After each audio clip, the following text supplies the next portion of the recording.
یہ کہانی بغداد کے ایک قدیم شہر کی ہے، جہاں کی گلیاں ہمیشہ ہنرمند کاریگروں، تاجروں اور مسافروں کی چہل پہل سے آباد رہتی تھیں۔ وہیں ایک سونار تھا جس کا نام حاتم تھا۔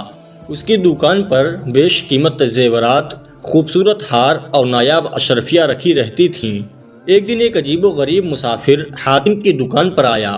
اس کے لباس سے معلوم ہوتا تھا کہ وہ کسی دور دراز کی جگہ سے آیا تھا۔ اس نے اپنی جیب سے ایک سنہری اشرفی نکالی اور حاتم کے سامنے رکھتے ہوئے کہا، یہ اشرفی عام نہیں، اس میں ایک ایسا راز چھپا ہے، اور اگر تم اس کا صحیح استعمال کرو تو یہ تمہاری قسمت بدل سکتی ہے، لیکن یاد رکھو یہ تمہارے امتحان کا وقت ہوگا۔ حاتم نے اشرفی کو غور سے دیکھا۔ وہ عام اشرفیوں سے زیادہ چمکدار اور وزنی لگ رہی تھی، مگر وہ کچھ سمجھ نہ سکا کہ مسافر کا مطلب کیا ہے۔ اگلے ہی دن شہر میں ایک اعلان ہوا کہ بادشاہ نے اپنے گمشدہ خزانے کو ڈھونڈنے کے لیے ایک انعام مقرر کیا ہے۔ جو کوئی خزانے کی نشاندہی کرے گا اسے آدھا خزانہ انعام میں دیا جائے گا۔ حاتم کو فوراً وہ اشرفی یاد آئی۔ اس نے غور کیا تو پایا کہ اشرفی پر کچھ نشانیاں بنی ہوئی ہیں۔ وہ ایک پرانی زبان میں کچھ لکھا ہوا تھا جو شاید کسی خزانے کے مقام کی طرف اشارہ کر رہا تھا۔ حاتم نے فیصلہ کیا کہ وہ اس راز سے پردہ اٹھائے گا۔ چنانچہ وہ اشرفی لے کر شہر کے سب سے پرانے کتابوں کے ماہر حکیم عبداللہ کے پاس گیا۔ عبداللہ نے اشرفی کو دیکھتے ہی چونک کر کہا، یہ اشرفی کسی عام سونار کی نہیں ہو سکتی، یہ کسی بادشاہ کے خزانے کا حصہ معلوم ہوتی ہے۔ پھر انہوں نے اشرفی پر لکھی تحریر کا ترجمہ کیا۔ اس اشرفی پر لکھی ہوئی تحریر کا ترجمہ یہ تھا، جہاں زمین سونے جیسی چمکتی ہے وہاں چھپا خزانہ ملے گا، مگر وہی پائے گا جو آزمائش میں کامیاب ہوگا۔ حاتم نے اشرفی کے اشارے کو سمجھنے کی کوشش کی۔ وہ جانتا تھا کہ شہر کے باہر ایک ایسا میدان تھا جہاں زمین خاص قسم کی چمکدار مٹی سے بھری ہوئی تھی۔ وہ اسی رات وہاں پہنچا اور کھدائی شروع کر دی۔ چند گھنٹوں بعد جب وہ تھک چکا تھا تب اچانک اس کا پھاوڑا کسی سخت چیز سے ٹکرایا۔ وہ گھبرا گیا، مگر جیسے ہی اس نے مزید کھدائی کی ایک بڑا سا لوہے کا صندوق برآمد ہوا۔ حاتم کی سانسیں تیز ہو گئیں۔ اس نے صندوق کو کھولا تو اس کے اندر سونے کے بے شمار اشرفیاں، قیمتی جواہرات اور نایاب ہیرے رکھے ہوئے تھے۔ وہ حیران رہ گیا کہ یہ شاید وہی گمشدہ خزانہ تھا جس کا بادشاہ نے اعلان کیا تھا۔ حاتم نے فیصلہ کیا کہ وہ خزانہ لے کر بادشاہ کے دربار میں جائے گا، لیکن اسے راستے میں کئی لالچی ڈاکوؤں اور سازشی درباریوں کا سامنا کرنا پڑا۔ ہر کوئی اس سے خزانے کا راز چھیننا چاہتا تھا، مگر حاتم چالاک تھا۔ اس نے اشرفی کو اپنی مٹھی میں مضبوطی سے پکڑا اور اپنے سفر کو جاری رکھا۔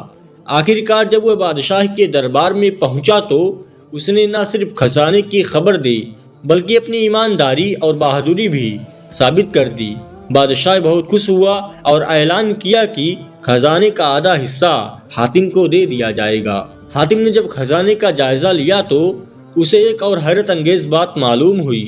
وہ اشرفی جو اس کے پاس تھی وہ کسی عام سکے کی طرح لگ رہی تھی، مگر جب اس نے دوبارہ غور کیا تو وہ اچانک غائب ہو گئی۔ وہ سمجھ گیا کہ یہ کوئی جادوئی اشرفی تھی جو صرف ایک ایماندار انسان کو صحیح راستہ دکھانے کے لیے بنی تھی۔ حاتم نے اپنی دولت کا بڑا حصہ شہر کی بھلائی کے لیے خرچ کیا۔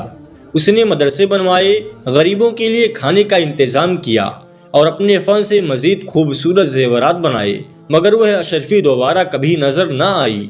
حاتم کی ایمانداری اور عقل مندی کی کہانیاں پورے ملک میں پھیل گئیں۔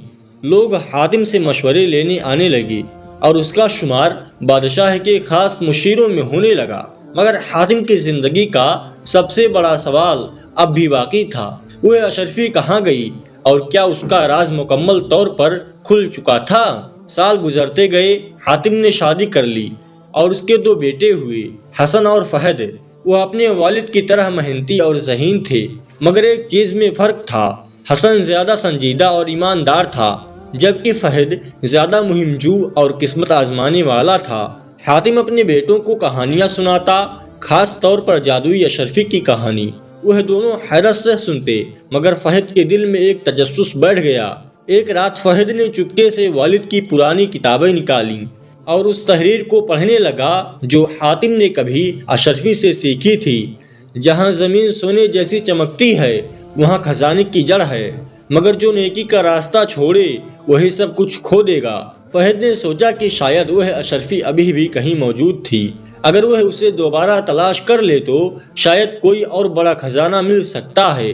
اگلی صبح وہ بغیر کسی کو بتائے اس مقام پر پہنچا جہاں حاتم نے خزانہ دریافت کیا تھا۔ زمین اب بھی چمکدار مٹی سے بھری ہوئی تھی، مگر وہ جگہ ویران ہو چکی تھی۔ فہد نے کھدائی شروع کر دی۔ کئی گھنٹے گزر گئے مگر کچھ نہ ملا۔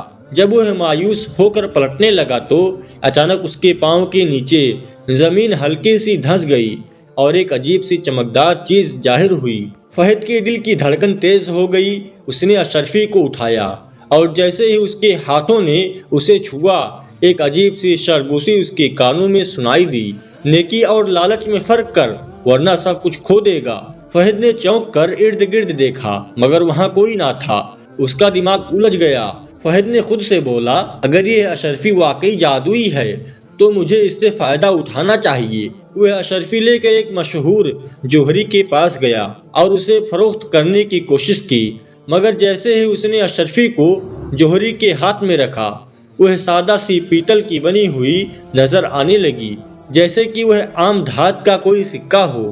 جوہری نے ہنستے ہوئے کہا، یہ تو کسی کھلونے سے زیادہ کچھ نہیں۔ اگر تمہاری قسمت میں دولت لکھی ہوتی تو تم کسی جادوئی اشرفی کی تلاش نہ کرتے۔ فہد کو شرمندگی محسوس ہوئی مگر وہ ضدی تھا۔ اس نے اشرفی واپس جیب میں رکھی اور گھر لوٹ آیا، مگر جب اس نے اشرفی دوبارہ نکال کر دیکھی تو وہ سنہری اور چمکدار ہو چکی تھی۔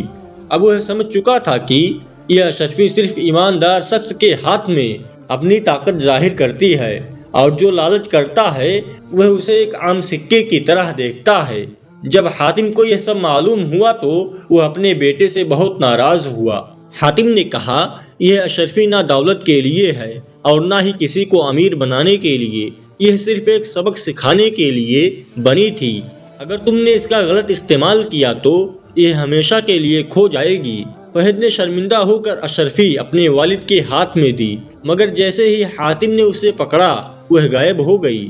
حاتم مسکرایا اور کہا، یہ ہمیشہ ایماندار شخص کا امتحان لیتی ہے، اور جو اس کی طاقت کو غلط طریقے سے استعمال کرنے کی کوشش کرے وہ ہمیشہ اسے کھو دیتا ہے۔ سالوں بعد جب حاتم بہت بوڑھا ہو گیا تو اس نے اپنی زندگی کی کہانیاں اپنے پوتے اور نواسے کو سنانی شروع کی، مگر اس بار وہ جادوئی اشرفی کے متعلق کم ہی بات کرتا، مگر کہانی یہی کہتا کہ وہ اشرفی کبھی نہ کبھی کہیں نہ کہیں ایک اور ایماندار شخص کے ہاتھوں میں آئے گی اور پھر ایک نیا امتحان شروع ہوگا۔